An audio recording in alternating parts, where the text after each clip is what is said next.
महात्मा उपासक डॉक्टर सोहनराज तातेड़ पुनरुत्थान और आत्मविज्ञान के बाद अब ला रहे हैं सनातन सत्य, जैसी दृष्टि वैसी सृष्टि, कुदरत कुदरती रचना, एक कुदरत के कानून से शाश्वत सुख की प्राप्ति। लॉग इन करें www.drsohanrajtated.com, YouTube channel doctor Sohanraj Tated, play store से डाउनलोड करें mobile app doctor Sohanraj Tated. ओम शांति प्रभो जय शांति प्रभो पार्श्वनाथ वीर प्रभो। ओम शांति प्रभो जय शांति प्रभो पार्श्वनाथ वीर प्रभो। ओम शांति प्रभो जय शांति प्रभो पार्श्वनाथ महावीर प्रभो। ओम शांति प्रभो जय शांति प्रभो पार्श्वनाथ महावीर प्रभो। हे प्रभो, आप मुझे और मेरे समस्त साथियों को ऐसी शक्ति दो, जागृति दो, हम सभी शांतिपूर्ण सहवास करें, भाई भाई बन करके एक दूसरे के काम आवें, एक दूसरे का सहयोग करें, शांतिपूर्ण सह अस्तित्व के साथ में रहें और हम जो है भातृत्व भाव से जो है साथ में रहें, हम जो है भाईचारे से साथ में रहें। ऐसी आप हमें शक्ति और जागृति दो। भाई और बहनों, मातृशक्ति को नमन। आज का विषय है कि जीवन का अंतिम लक्ष्य आनंद। हम काम करते करते करते जब लास्ट स्टेज पर आते हैं तो वह अंतिम मंजिल कहलाती है। तो हमारा जीवन यानी जन्म से मृत्यु के बीच का जो टाइम स्पान है वह जीवन कहलाता है। तो इस जीवन का भी कोई अंतिम लक्ष्य होना चाहिए ना। पहले ये लक्ष्य, सबसे पहले जन्म लिया, फिर बड़े हुए, उसके बाद के अंदर जो है हम युवक बने, शादी हुई, हमारे बाल बच्चे हुए, बाल बच्चों को जो है पैरों पर खड़ा किया और उसके बाद के अंदर जो है हमने कमाना चालू किया और उसके बाद के अंदर हम आगे बढ़ते रहे। लेकिन अंतिम क्या, ऐसी कौन सी चीज़ है जो अंतिम लक्ष्य होना चाहिए, वह मैं आपसे प्रश्न करना चाहता हूँ कि जीवन में सबसे बहुमूल्य वस्तु कौन सी है। हीरे बहुमूल्य है, माणक मूल्य बहुमूल्य है, पन्ना बहुमूल्य है, सोना बहुमूल्य है, मकान, प्लॉट, संबंध, घर, परिवार, स्त्री क्या बहुमूल्य है। देखिए, कहा गया है कि गोधन गज धन बाजी धन और रतन धन खान, जब आवे संतोष धन तब धन सारा धन जो है वो सब तब धन धूरी समान। यानी हमारे पास गाय का धन है, मोहरी है, हीरे है, माणक है, मोती है, पन्ना है, सारा तरह का धन है, लेकिन सब जब संतोष आता है तो सब धन धूली समान लगता है। क्योंकि हमारे में अनाशक्ति आ जाती है कि ये सारा धन तो पर है, ये सारा धन तो मिट्टी स्वरूप के अंदर है, जड़ स्वरूप है, एग्रीगेट है, ये मैटर है, ये हमारे में सच्चा ज्ञान आ जाता है। तो यहाँ संतोष की बात कही और मैं ये कहना चाहता हूँ कि जीवन का अंतिम लक्ष्य है आनंद। क्योंकि आनंद है वो हमारे अस्तित्व का गुण है, वह प्रभु का गुण है, वो हमारे भीतर विराजमान भगवान का गुण है, भीतर विराजमान शुद्ध आत्मा भगवान का गुण है, वो है आनंद गुण है। उसको हम सच्चिदानंद कहते हैं। उसी परमात्मा का जो भीतर विराजमान है उसको सच्चिदानंद कहते हैं। सत का मतलब अविनाशी, वो कभी नाश नहीं होने वाला है। और उसके बाद में सत्य चित्त का मतलब होता है कि मेरा प्रभु है, मेरा भगवान है, वह जो है ज्ञान दर्शन वाला है। उपयोग लक्षणों जीव का जो है लक्षण क्या है, उपयोग है। उपयोग को हम ज्ञान दर्शन कहते हैं। वास्तव में ये ज्ञान ही होता है। लेकिन क्या है कि वस्तु में पर्याय बिना उस वस्तु का जो है अस्तित्व समाप्त हो जाता है। तो हमारी भले ही मोक्ष की शुद्ध आत्मा हो तभी वो कभी ज्ञान में आती है, कभी दर्शन में आती है। उसके ज्ञान दर्शन बदलते रहते हैं, कुल मिलाकर के वो ज्ञान ही होता है। दर्शन तो क्या है, मात्र एक क्षणिक एक बोध है, देखने का, स्थिर रहने वाला है, स्थायी रहने वाला है, वो ज्ञान होता है।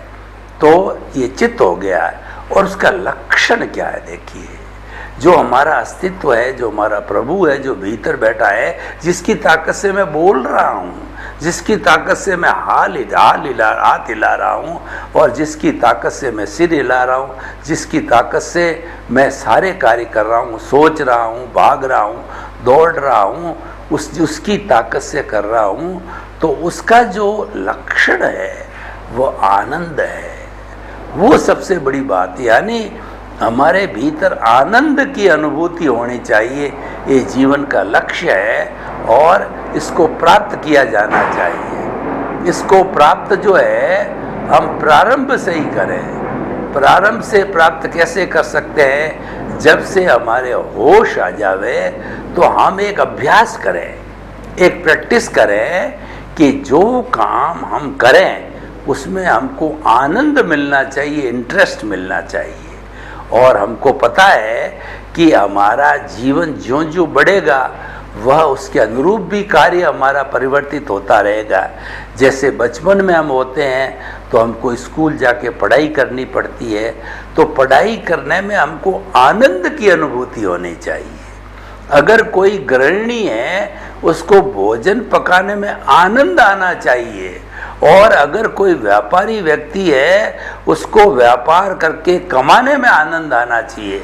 कोई कैमरा मैन है तो उसको कैमरे की सेटिंग में, कैमरे के द्वारा अच्छा फोटो लेना और कैमरे को सुव्यवस्थित रखना, उसमें उसको आनंद आना चाहिए। तो आज का हमारा टॉपिक है वो आनंद लूटने का टॉपिक है कि हम वही कार्य करें जिसमें हमारे को आनंद की अनुभूति हो। और इसको मैं दो भागों के अंदर बांट देता हूँ, क्योंकि हमारा जीवन दो भागों में बटा हुआ है।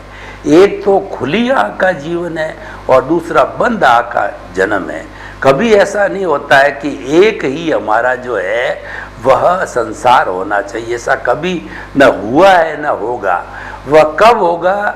जब हम अंतिम लक्ष्य आनंद, प्योर आनंद, 100% आनंद, 360 डिग्री का जो हमारा ज्ञान है, केवल ज्ञानी बनने के बाद में, मुक्ति जाने के बाद में 100% जो है आनंद की स्थिति अपने आप आ जाएगी। उसके पहले जो है हमें अभ्यास करना पड़ेगा। तो अब आप देखिए कि हमारा जो बाहरी जगत है, जिसको हम व्यवहार जगत कहते हैं, व्यवहार जगत के अंदर हमारा परिवार होता है, माता पिता होते हैं, भाई बहन होते हैं जिनके साथ हम घर में रहते हैं, और स्कूल में जाते हैं तो हमारे जो है यार दोस्त होते हैं और टीचर्स वगैरह होते हैं। और उसके बाद के अंदर जो है हम कॉलेज यूनिवर्सिटी में जाते हैं तो वहाँ पे जो है ज़्यादा पढ़े लिखे हुए टीचर होते हैं, होता वो पढ़ाई का माहौल ही होता है। उसके बाद हम व्यापार करने जाते हैं तो हमारे साथ में व्यापारी होते हैं, जो व्यापारियों के साथ हम लेन देन करते हैं। समय समय के अनुसार हमको कार्य करना पड़ता है, और सभी उम्र में एक सा कार्य नहीं होता है। उम्र के साथ साथ में, एज के साथ साथ में काम बदलता रहता है, लेकिन एक कांस्टेंट फैक्टर है, वह है आनंद। हमें होश आवे तब से ही एक लक्ष्य बना देना चाहिए कि मैं जीवन में वही कार्य करूँगा जिसमें मुझे आनंद आए। और देखिए, कभी अगर आनंद के अंदर कमी आवे तो उसको तुरंत दूर करना चाहिए। कैसे दूर करना चाहिए? मान लीजिए स्कूल के टीचर ने कोई भी होमवर्क दिया और उस होमवर्क कठिन है, हमसे हुआ नहीं और हम कर नहीं पाए, तो हमको रूखा रूखा लगने लग गया, तो हमें विनम्र पूर्वक टीचर से प्रार्थना करनी चाहिए कि ये प्रश्न मैंने खूब ट्राई किया, इसका हल मैं नहीं निकाल पाया। तो टीचर हमको अच्छी तरह से टेक्निक से समझाएंगे तो हल निकल जाएगा। तो हमारी दुविधा थी, वो आनंद के अंदर बदल गई। उस प्रकार हम घर में रहते हैं तो कई तरह के टेंशन होते हैं, तो उन टेंशन के अंदर जो हमारे आनंद को खंडित करते हैं, उदाहरण के तौर पर देखिए, लड़की बड़ी हो गई है, उसकी अब सगाई करनी है, तो उसकी सगाई करने के लिए जो है हमने 2-3 लड़के देखे, लेकिन वो कभी लड़की की माँ को पसंद नहीं आवे और कभी जो है वो लड़की को पसंद नहीं आवे, तो हमारे टेंशन हो जाता है, हम कष्ट में आ जाते हैं। तो ऐसी स्थिति के अंदर हमें दिल खोल करके मीटिंग करनी चाहिए।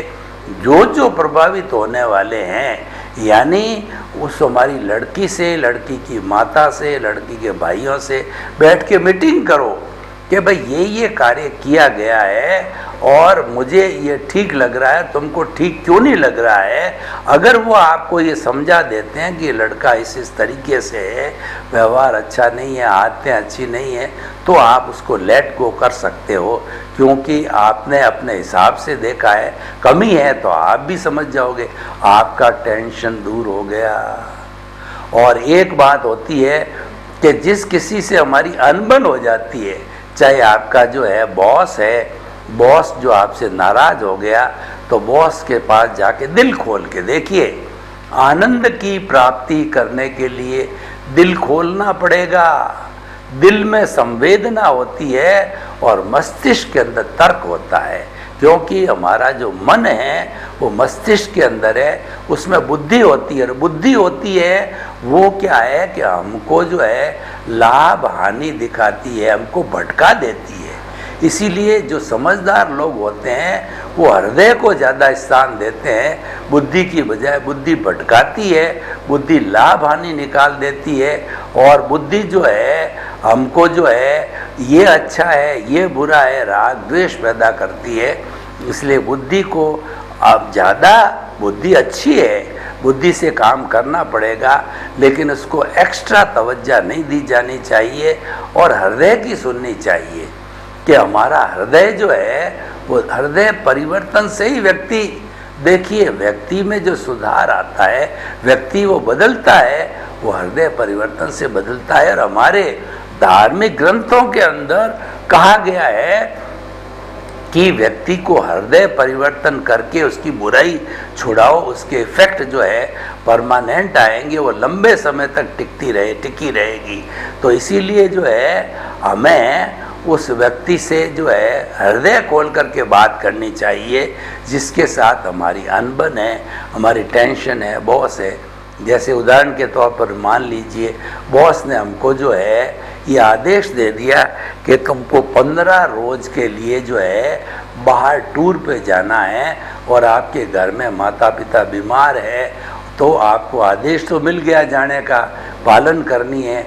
तो उधर माता पिता की देख रेख करने वाले आप अकेले ही हो, तो फिर कैसे होगा। और हमारे टेंशन हो गया, उस टेंशन को दूर करने के लिए, आनंद की स्थिति प्राप्त करने के लिए आपने अपने जो है टीचर से, जो आपने जो अपने बॉस से जो रिक्वेस्ट किया कि मेरे घर में ये परिस्थितियाँ चल रही है, तो कृपया आप ये थोड़े दिन के लिए मेरे को टूर पे नहीं भेजें, मेरे माता पिता स्वस्थ हो जावे, उसके बाद आराम से मुझे आप भेज सकते हैं।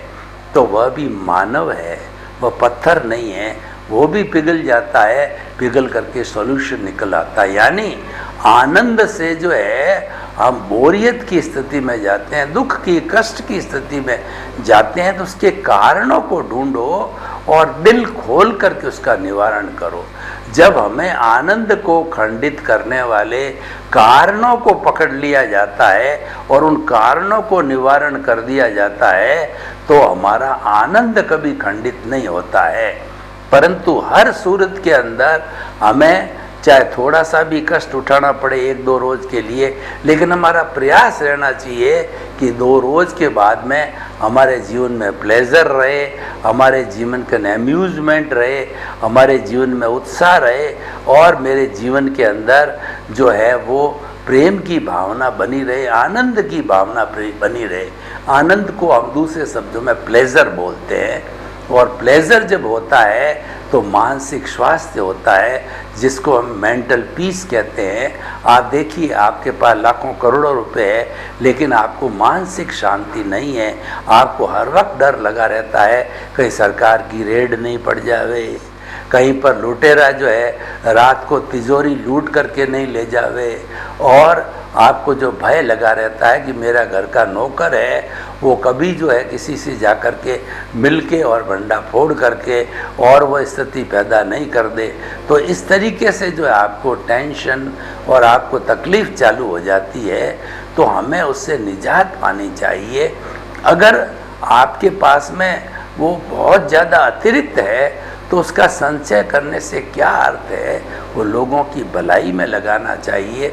जब कोई भी धन लोगों की भलाई के लिए लगता है तो सरकार भी समझती है कि ये दानवीर है, लुटेरा भी यही समझता है कि मैं इससे लूट करके दूसरे को दूंगा, तो ये तो ऑलरेडी अपने दोनों हाथों से जो है ये कर रहा है। And God help those who help themselves. भगवान भी ये देखता है ये पैसे का सदुपयोग कर रहा है, तो स्वयं चौकीदार बन करके ईश्वर जो है उसकी सिक्योरिटी करता है, उसकी रक्षा करता है। ऐसा कहा जाता है धन के लिए कि आप धन को जितना जितना खर्चोगे त्यों तो ये बढ़ता जाओ। खर्चने का अर्थ क्या हुआ? व्यर्थ वेस्टेज नहीं करना, लोक कल्याण, जगत कल्याण और लोगों के परोपकार के लिए लोगों की जो बेसिक नीड, रोटी, कपड़ा, मकान, शिक्षा, चिकित्सा सुविधा है उस पर लगाने से बढ़ता है। और लूले, लंगड़े, अपाहिज, मूक, बधिर, अनाथ, विधवा आदि जो अभावग्रस्त लोग हैं हमारे समाज में, उनको हम रिलीफ पहुंचाते हैं तो ये धन ऑटोमेटिकली ग्रो होता है।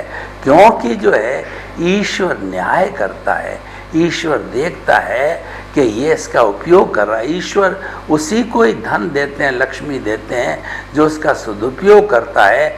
जो दुरुपयोग करने वाले जो है व्यसनी लोग हैं, जुआरी है, अय्याशी लोग हैं और जो अपराध करने वाले हैं, आतंकवाद है, उनके पास में होता है तो भी धीरे धीरे वो विनाश हो जाता है। वैसे धन की गति को देखें तो धन की 3 गति होती है। पहली गति तो ये है कि दोनों हाथ से जो है आप खूब जो उस धन को जो है वो आप बांटो, यानी चैरिटी करो, दान पुण्य करो।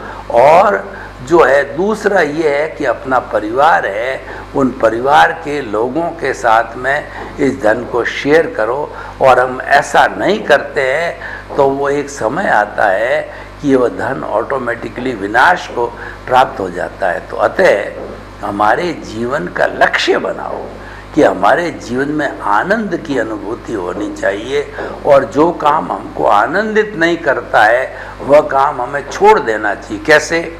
मान लीजिए एक स्टूडेंट है जो 8th से 9th में आ गया है, तो उसको साइंस मैथमेटिक्स पढ़ने में तो आनंद आता है, और उसको जो कॉमर्स की बात करें उसको रुचि नहीं, उसको उबासी आती है, नींद आती है। तो ऐसे व्यक्ति को अपना विषय चेंज कर देना चाहिए। इसी तरीके से हमारे जीवन में भी हम देखते रहे कि कुछ व्यक्ति मनोरंजन वाले होते हैं, कई लोग आत्मरंजन वाले होते हैं। जो मनोरंजन वाले लोग होते हैं उनको इंद्रिय सुख के अंदर आनंद आता है, उनको eat drink and be marriage में आनंद आता है, खाना पीना, घूमना फिरना, ऐश आराम, गप्पें, उसमें ही आनंद आता है। और कुछ लोग मेरे जैसे होते हैं जो आत्मरंजन करने वाले होते हैं, तो प्रभु की भक्ति, प्रभु का ज्ञान और जितना जो है वो चेतन तत्व के गुणों से जुड़ा हुआ होता कार्य, वो हमको पसंद आता है, तो हमें वही करना चाहिए। अगर हमको मजबूरी से जो है मनोरंजन में जाना भी पड़े तो उसको शॉर्टकट करके आप आत्मरंजन में आ जाइए, आप अपनी अवस्था को चेंज कर दीजिए और पुरुषार्थ करके आप ऐसा आ जाइए। तो देखिए, जब हमारा जीवन का लक्ष्य आनंद का बन जाता है तो हमारे जीवन में भरपूर खुशियाँ ही खुशियाँ होगी। ऐसी स्थिति में हम क्या करेंगे? हम सचेत हो जाएंगे कि कहीं ऐसा नहीं हो कि मेरी ये प्लेजर की स्थिति चला जाए। उसके लिए क्या हो, मान लीजिए आपका आपके लड़के से झगड़ा होने वाला है कि वो गुस्सेल है और वो कुछ न कुछ अनबन की बात करेगा अभी, तो जब वो करने लग जाता है तो आप निश्चित रूप से साइलेंट हो जाओगे। आप उस समय उसको कोई उत्तर नहीं दोगे, क्योंकि आपको पता है मैंने उससे उत्तर दिया तो वह गुस्से में है, प्रतिक्रिया बढ़ी और प्रतिक्रिया बढ़ने से मुझे टेंशन हो जाएगा, मेरा आनंद खंडित हो जाएगा, तो आप उस चीज़ से हट जाते हो। तो आप ये हमेशा छोड़ो कि ये हम आनंद की स्थिति में रहे। आनंद की स्थिति के लिए बहुत से सूत्र है। एक कवि ने बहुत अच्छी बात कही है कि 3 बात से जीव को सदा राखिए दूर। जीव मतलब आत्मा, शरीर। कौन कौन सी 3 बातें हैं? कर्ज, बीमारी और मुकदमा, फिर खाओ भरपूर। यानी आप जीवन में आनंद लूटना चाहते हो, कर्ज से परहेज करो। बिजली के, पानी के मीटर जो है वो जो है चलते और बंद होते हैं। कर्ज का मीटर 24 आवर्स चलता है, वह कभी भी जो है बंद नहीं होता, वह चक्रवर्ती ब्याज से बढ़ता ही रहता है। तो ये कर्ज हो गया। बीमारी मतलब ये कि स्वास्थ्य का गड़बड़ होना, खुद हम बीमार पड़ते हैं तो बहुत परेशान होते हैं और हम जो है दुखी हो जाते हैं। ऊपर वाली हमारी देख रेख करने वाला और जो हमारा कोई भी अर्निंग मेंबर है वह भी हमारी देख रेख में लग जाता है, तो उसका भी जो है अर्निंग कमज़ोर पड़ जाती है, रुक जाती है। तो सारे जो है उस व्यक्ति के स्वास्थ्य को ठीक करने में पूरा परिवार लग जाता है। तो कर्ज, बीमारी और मुकदमा, देखिए जब मुकदमे की स्थिति आती है तो आदमी कितना भारी टेंशन में जाता है। और आजकल हमारे न्यायालयों की ऐसी स्थिति है कि दादा केस लगाता है, पोता पड़पोता तक लड़ता रहता है। अब देखिए उस स्थिति के अंदर व्यक्ति रोज 3-5वें दिन टेंशन में रहता है, ये साक्ष्य जुटाना है, ये डॉक्यूमेंट लाना है और इस वकील साहब के पास जाना है और वकील साहब क्या क्या बताएंगे जानकारी करना है और इसकी अगली पेशी कब है, सारी बातों का ध्यान रखना। ये सारी जो है फ्यूटाइल एक्सरसाइज है, ये जो रचनात्मक कार्य नहीं है, ये तो जो है नुकसान के कार्य है। उन सब नुकसान को जोड़े तो हमें ये निष्कर्ष निकलता कि हम पहले ही दिन जब झंझट खड़ा हुआ उस दिन अगर समझौता कर लेते तो हम बहुत बड़े फायदे में रहते। और सबसे बड़ा फायदा क्या होता कि हमारा आनंद खंडित नहीं होता। इसीलिए देशी भाषा में बात करूं तो हमेशा 3 कोट से परहेज रखो। सफ़ेद कोट बीमारी, मजबूरी में तो जाना पड़ता है, लेकिन हमेशा ऐसी अपनी लाइफ स्टाइल को रखो कि सफ़ेद कोट के पास नहीं जाना पड़े। और दूसरा है मिटिया कोट, पुलिस की कार्रवाई की मैंने बात कही। और तीसरा कोट है काला कोट, जो न्यायालय की बात कही है। तो जीवन में भरपूर आनंद को लूटना है तो ये तीनों कोट से दूर रहो। उसके लिए थोड़ा हमें अपने जीवन के अंदर जो है वो प्रयास करना पड़ेगा। हमको एक सूत्र, कुछ सूत्र हमको मान के चलने पड़ेंगे। वो सूत्र क्या है कि टकराव टालिए। हमारा किसी से तू मैं हो गया है या हो जाता है तो हम उसके अंदर प्रयास करके और साइलेंट रहें, क्योंकि वह टकराव जो है हमारे आनंद को खंडित करेगा। और एडजस्ट एवरीवेयर, देखिए कि कहीं पर कैसी परिस्थिति है, कहीं पे कैसी परिस्थिति नहीं है। तो कई बार क्या होता है कि हमको मन चाह जो है आवास मिल जाता है, मन चाही सुविधा मिल जाती है और कई बार नहीं मिलती है। तो ऐसी स्थिति के अंदर दोनों स्थिति में सम रहना चाहिए। चाहे हमको जो मनोनुकूल चीज़ मिली या न मिली, अवस्था में सम रहना चाहिए। वो सम अवस्था, समता भाव हमें आनंद देता है, हमें संतुष्टि देता है। और जितना असंभव, असम यानी विभाव का भाव होता है वह हमारे आनंद को खंडित करता है। तो इसीलिए जो है हमें टकराव टालिए, एडजस्ट एवरीवेयर। और दूसरा है कि जगत निर्दोष, अगर हमें अपने आनंद को खंडित नहीं करना है तो इस दुनिया के किसी भी व्यक्ति को न तो कर्ता मानो और न दोषी मानो। वास्तव में पूरी सृष्टि जो है वह निर्दोष है, और दूसरा दोष है वो मेरे कर्मों का है। मेरे कर्मों के कारण ही कोई व्यक्ति उसका बदला लेने के लिए जो है कुदरत उसको लाके खड़ा कर देती है, और हम देखते हैं कि हमको दुख देने आ गया, लेकिन वो तो मेरा ही किया हुआ था।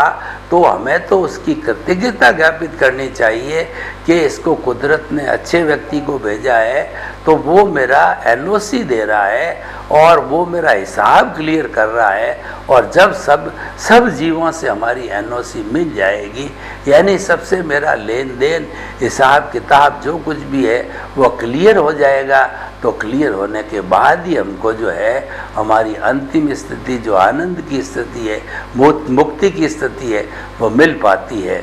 तो इस तरीके से जो हमें जो है कि पहला सूत्र है कि जो है वो निर्दोष किसी को जो है दोषित दे, जगत को निर्दोष देखना, जगत निर्दोष, और ये मानना कि गलती मेरी हुई है।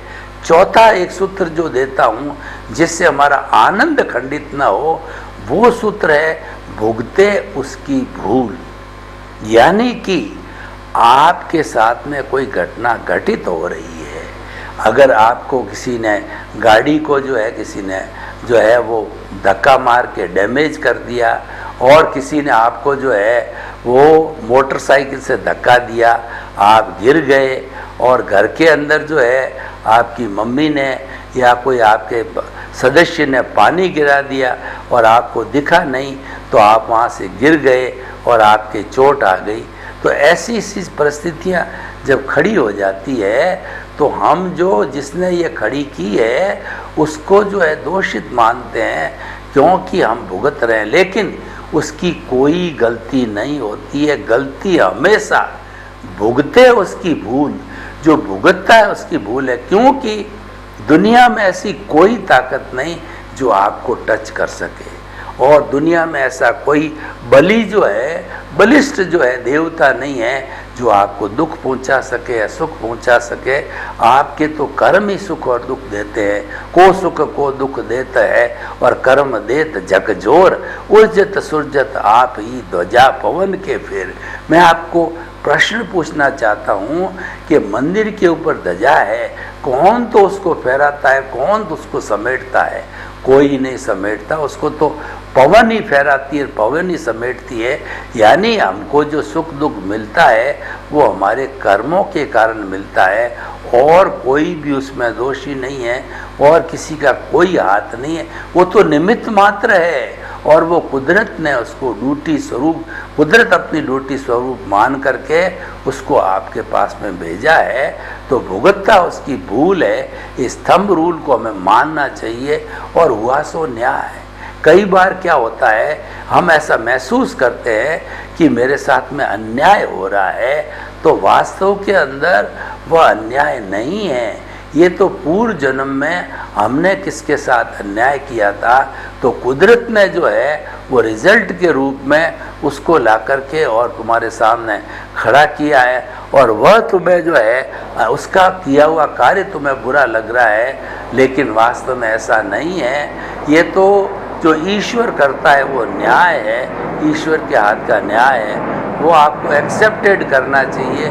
जब वो एक्सेप्टेड हो जाता है तो जो है हम जो है आराम से जो है अपने आनंद हमारा खंडित नहीं होता है। तो कुल मिला के मैं ये आपको बात कहना चाहता हूँ कि आप जिन चीज़ों से हमारा आनंद खंडित होता है उन सब कार्यों को आप विलग कर दीजिए, आप उसको अलग कर दीजिए, तो आपका परमानेंट आनंद जो है बना रहेगा। इसीलिए हम कहना चाहते हैं कि जीवन का जो कोई अंतिम लक्ष्य होता है वो वास्तव में आनंद ही है।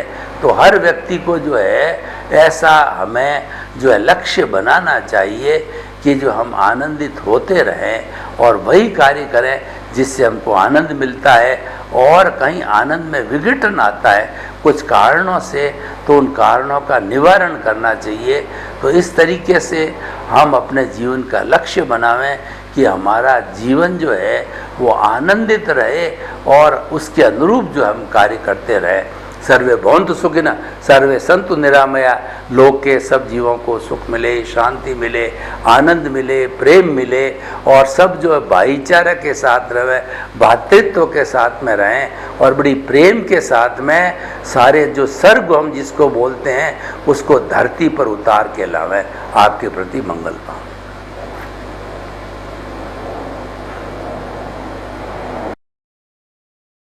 महात्मा उपासक डॉक्टर सोहनराज तातेड़ पुनरुत्थान और आत्मविज्ञान के बाद अब ला रहे हैं सनातन सत्य, जैसी दृष्टि वैसी सृष्टि, कुदरत कुदरती रचना एक कुदरत के कानून से शाश्वत सुख की प्राप्ति।